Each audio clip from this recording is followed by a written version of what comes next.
The most famous prison breaks. As you contemplate your own escape, take inspiration from some of the most famous prison breaks in history. 1. Ted Bundy, June 1977 and December 30, 1977. Between 1974 and 1978, Ted Bundy raped and murdered young girls across the country, etching his name in infamy as one of the most notorious serial killers in the United States. He was also accused of pedophilia and necrophilia. When he was finally captured, Bundy was tried for the crime of kidnapping and sentenced to 15 years imprisonment. Despite his brutality, Bundy was generally described as an attractive, intelligent man.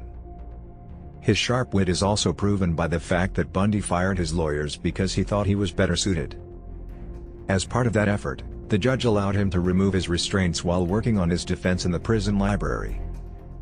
All it took was one well-timed cigarette break, and he jumped out of the open window of the second-floor room and successfully escaped.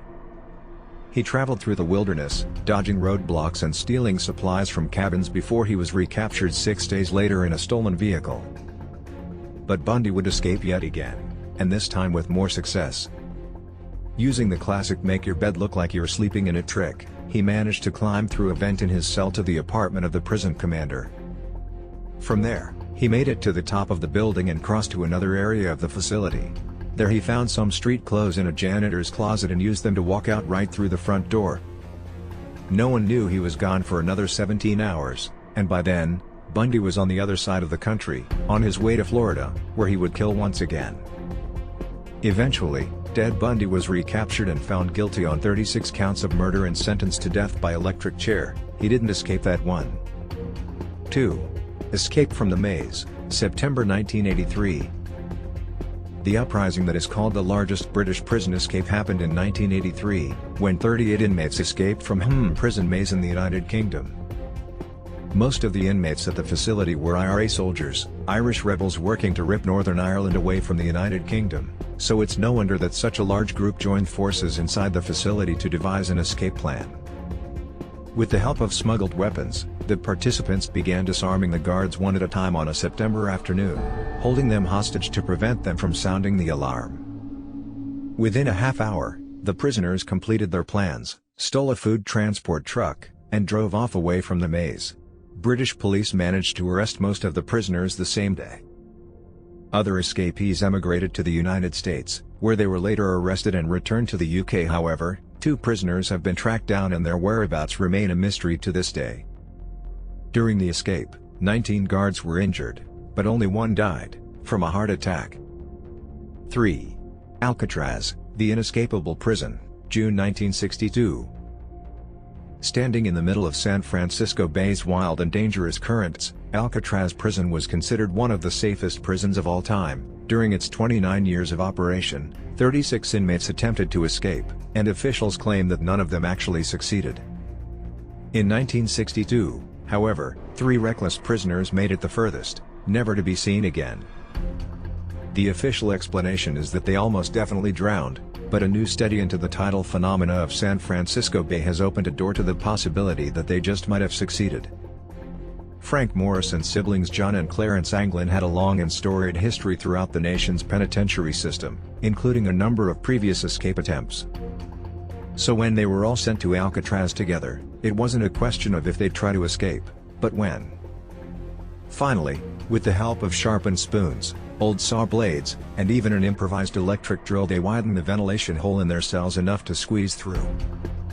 Then, to deceive the guards, they made doll heads, using locks of real hair stolen from the barber shop, to place in their beds. Through the vent, the 3 prisoners made it to the roof of the building, then to the ground using the bakery chimney. They successfully bypassed the night patrols, which most escaping prisoners ran into, and climbed over the fence. On the northeastern part of the island, they launched rafts made out of piles of raincoats inflated with a concertina, it's a small accordion, and disappeared forever. They either escaped, living out their lives under an assumed name, or they drowned in the sea, or maybe became shark food. According to the FBI, it was almost certainly not the first version of this plan, but they always admitted that it was brilliant nonetheless. 4. El Chapo, 2001 and 2014. The Mexican drug baron dubbed El Chapo, it means stocky, Due to his short stature as the most powerful personality in the industry, the leader of the Sinaloa drug cartel. Before his first capture, he did very well on two lists: Forbes' Most Influential Person in the World, 41st in 2009, and the United States Most Wanted list, #1 Baby. Joaquin Archibaldo Guzman Loera by birth was first sentenced to 20 years and 6 months in prison by Mexican authorities on the charges of possession of firearms, drug trafficking, and murder.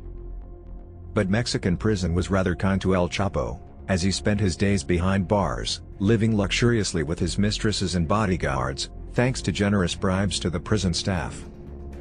However, when the U.S. came calling, Guzman began to organize his escape. The prison suite he enjoyed in Mexico probably wouldn't transfer to the States, so he acted quickly to avoid extradition.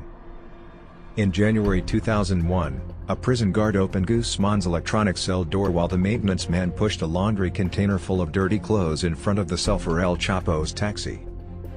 He then loaded the dirty sheets onto a truck that carried the drug lord out of the prison. A follow-up investigation found that about 78 people were involved in the escape, costing El Chapo about $2.5 million, pocket change to a man of his wealth. In 2014, the cartel leader was in Mexican handcuffs again, and under a bit more security.